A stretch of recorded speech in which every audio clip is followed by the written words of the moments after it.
গরিবের পেটে যাতে লাথি না দেয় এই চাওয়া আর কি। বড় লোকই হয়ে যায়, খয়রাতি আর খয়রাতি হয়ে যায়। এই চামচাগুলো ঠিক রাখতে হইব, তাইলে কোনো সমস্যা নাই। 1 কোটি খরচা হলে 5 কোটি আয় হইবে। এই জন্য তারা ছিল কি চেয়ারম্যান মেম্বার এমপি হইলেও আমগো জিগায় না, আর না হইলেও জিগায় না, হইলেও জিগায় না। একটা ছেলে আছে বিয়ে বাস করছে, অন্ধায় চাকরি বেখে লচ্ছে না করতে আছে। চাওয়া পাওয়া গরিবের পেটে যাতে লাথি না দেয় এই চাওয়া পাওয়া আর কি।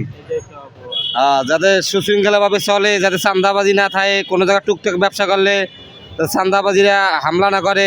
এটা যে দলের হোক না কেন, চান্দাবাজিকেও অ্যারেস্ট করতে হইব, হ্যাগো উপরে হামলা রাখতে হইব। তাহলে মই কইলাম এক কথা, আর তলে তলে কইল এমনও চান্দাবাজি আছে, কইবে আমরা চান্দা নেই কবি না। ঠিক আছে, এইভাবে যে গোপন এটা ভালো, এটার তদন্ত কমিটি লাগবে, গোয়েন্দার লোক রাখা লাগবে, নাইলে দেশ চলবে কেমনে? নাইলে তো চান্দাবাজি চলে যাবো, এই চোর গুন্ডাই থাকতেই যাবো। আলহামদুলিল্লাহ ভোট খারাপ হয় না, ভোট তো জনগণ তো গেছে সেন্টারে, এমন তো না যে ভোট যেতে যায় নাই। লাইনে তো লোক দেখা গেছে, বা লোক প্রচুর পরিমাণে লোক গেছে, প্রায় 80% উপরে ভোট গেছে সেন্টার। যতটা সম্ভব একজন রাষ্ট্রপ্রধান তো চেষ্টাই করে যে দেশটা ভালোভাবে চলুক বা গরিব অসহায় লোকের, কিন্তু নষ্ট তো করে চামচারা।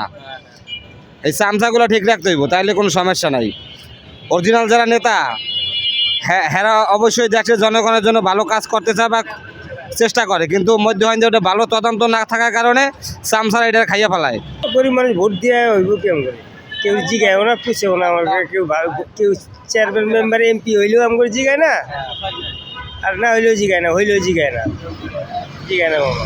এর লাগে আমরা তো গুরুত্ব দিইনি মামা।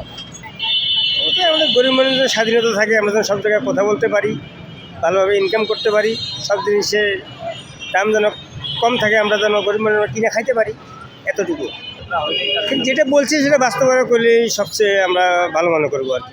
সরকার যেগুলো গত হয়ে গেছে, যেগুলো যে অবস্থা কইরা গেছে, উনি যদি ওগুলো বুঝতে পারে, তাহলে উনি অবশ্যই সে আগামী সামনের দিনগুলো ভালোইভাবে চালাইবে।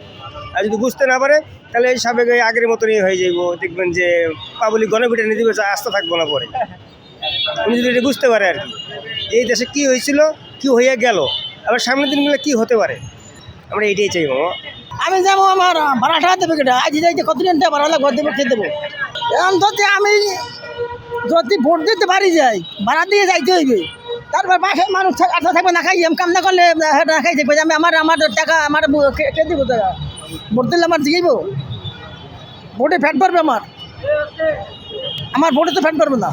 তারপর থাকবে আমরা গরিব মানুষ, আমাকে যদি কি সংখ্যা আমার ছেলে আছে বিয়ে বাস করছে, অন্ধায় চাকরি বেখে লচ্ছে না করতে আছে, পার্টি করছে বিএমপির পার্টি, চাকরি হইবে না হইবে না আল্লাহ পাক জানে, আর দিব না দিব সরকার। বিয়ে বাস করে করতে আসছে, রাস্তায় রাস্তায় চাকরি পায় না, বেকার অবস্থায় আছে। উন্নীত হবে না হবে তা না জানে আল্লাহ পাক। হ্যাঁ, আমি আশাবাদী, কেমনে বুঝলাম, গ্যারান্টি আছে। গরিবের বড় লোকই হয়ে যায়, খয়রাতি আর খয়রাতি হয়ে যায়। বড় লোক এই যে ইলেকশন দাঁড়াচ্ছে কি লেগিয়া কোটি কোটি যে খরচা করে দেয়, আবার হয়নি লাভ হইবে, হয়নি লাভ আছে,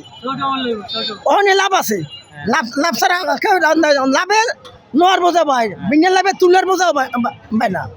লাভের আশায় যাইয়ে দাঁড়াইছে, আর আমরা তো তারা পার্টি করছে, হেরা পড়তেছে, হ্যাঁ কি আছে, আর ওনাকেও তো লাভ আছে। 1 কোটি টাকা খরচা হলে 5 কোটি টাকা আয় হইব, এই জন্য দাঁড়াইছি, নাহলে দাঁড়াইছি